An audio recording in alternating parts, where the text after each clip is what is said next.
what is the perfect food? I'm at the fridge and there's nuts, yogurt, juice, wine, Pepsi Max, pasta, fruit, veggies, meat. What's the perfect food? I think it's a great question. I'll turn the fridge off because it'll ting at us in a minute.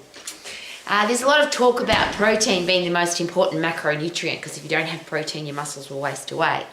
There's a lot of talk about carbohydrate. You don't need it, it's bad for you. There's a lot of talk about fat being good or bad.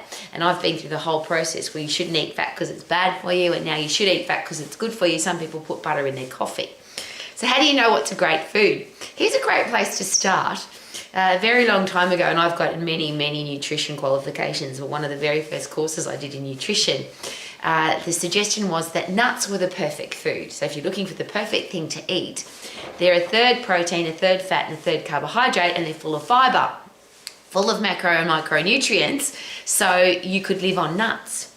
The interesting thing about the perfect food though, if you're going to die, that's my fridge making noise, making ice, there's a good thing. If you're going to die, surely the perfect food is the one that keeps you alive. So if you are you've had no food for about 3 weeks, because apparently that's how long we can live without any food. If you come across an animal and you ate that animal, you would survive. Now an animal, even if you're a vegan vegetarian, that animal would keep you alive because it's got protein, it's got fat, and you wouldn't die. Isn't that awesome? If you came across a bucket of butter and you ate it, which is pretty much pure fat, you wouldn't die because your body can survive on a macronutrient, which is fat. If you came across a bag of sugar and you ate the sugar, you wouldn't die. Now, before you get angry about sugar's bad for you, when you're in the hospital and they put you on a drip, it's not a fat drip or a protein drip, it's a glucose drip, because they need your brain to keep functioning, to keep your body alive, and the brain runs on glucose. Muscles run on glycogen, which is carbohydrate, which is sugar. Technically, it's a whole interesting process of what's a good or a bad food. If you break it down even further, all food is made of carbohydrate, protein and fat are all made of carbon, hydrogen, oxygen, and protein has nitrogen. So technically, all food is exactly the same in macronutrients. In micronutrients, and that's why I got so excited about nuts, because nuts have a lot of micronutrition, vitamins, minerals, phytochemicals, and fiber that give you all the things that you need for great hair, skin, nails, bones, muscles, etc. The interesting thing is, if you get too much of everything or anything, what happens? So people think, I'm going to eat all this protein, I'm going to get big muscles. Well, first of all, what creates big muscles is a very important question. You can eat as much protein as you want, but if you don't do any training, your muscles don't get bigger just because you drink milk or eat cheese or take protein powder. You've got to overload your muscles for them to get bigger and stronger. So you have to do strength training to get bigger muscles. If you eat more protein and think that your muscles are going to get better, and I'll rephrase that. If you don't eat protein, because it's a very important macronutrient, your whole body's made of protein. So if you don't get protein and you break your body down, which we're doing constantly, every time you move, everything that happens inside your body, so you break a nail, you scratch your skin, you get older, which means your muscles and bones are going to waste away if you don't keep them strong, all of that is protein. So if you're not getting enough protein, you probably won't have very nice hair, skin, nails, muscles, bones, because your body's made of protein. So yes, you have to have it. But what happens if you have too much of it?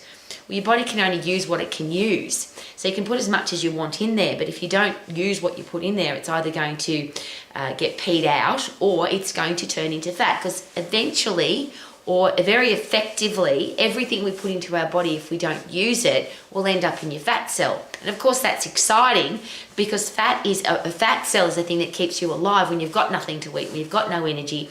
Your body says, oh, well, we better take some fat out of the fat cell so this person can survive. So we've got 40 to 50 billion of them apparently. And if you don't use what you put into your body says, well, we'll store it for later. And the storage spot is your fat cell. There's no storage really for protein, just the amino acid pool, which is not very much, less than a kilo. Carbohydrate's the same. Your body's ability to store carbohydrate is only about half a kilo.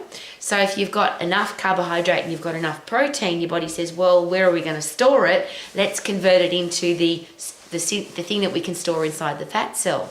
So protein can convert to fat, complicated process, but it can. Carbohydrate can convert to fat, complicated process, but it can. And fat is very easy to convert to fat because it already is fat.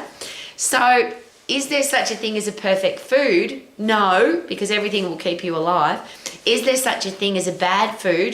Well, you could say that sugar's bad, but if you were dying and you got some sugar to eat, you wouldn't die. So that makes it a great thing because it's going to keep you alive.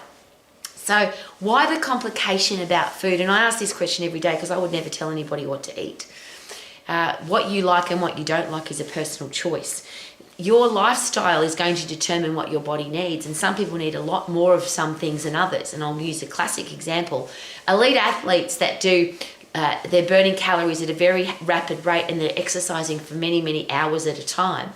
You can't eat enough so-called good food. You couldn't eat enough lettuce or tomato or cucumbers or capsicums to give you enough calories for an energy expenditure of around 10,000 calories a day. That's why you'll see elite athletes, they eat lollies or they eat chips or chocolate or high-calorie foods because they need the energy. Now, that's a very important side note for me because there's some of the things I really like. How about you? I really like lollies and I like chocolate and I like chips and I like takeaway food and I like cake and biscuits and ice cream. So if I want to eat those foods, I have to have a body that's going to burn them up, not put that excess into the fat cell. And that's the thing that I talk about all the time. Rather than focus on the complication of protein, fat and carbs and micros and macros, how about this? How about have your body in peak physical condition, fitness and strength wise? If you're really fit and you're really strong, that means all the energy systems in your body are going to work effectively. So your phosphate system, your lactate system and your aerobic system are going to work really well. So you'll be able to sprint at 100% effort. You'll be able to go for longer than that at 100%. It's never 100% after 10 seconds. But if you need to go really hard for a 400 meter sprint or an 800 meter sprint or do something at a high intensity, you can because your lactate system will be working effectively. And we live in the aerobic system, which is breathe in oxygen, breathe out carbon dioxide, burn carbohydrate and fat and a little bit of protein. That's where we live. So if you're really fit and you're really strong, those systems work effectively. Your endocrine system, which is your hormones, the ones that's the thing in your body that keeps you alive, to thrive, to feel fantastic so you can perform at your best. Your endocrine system will work effectively.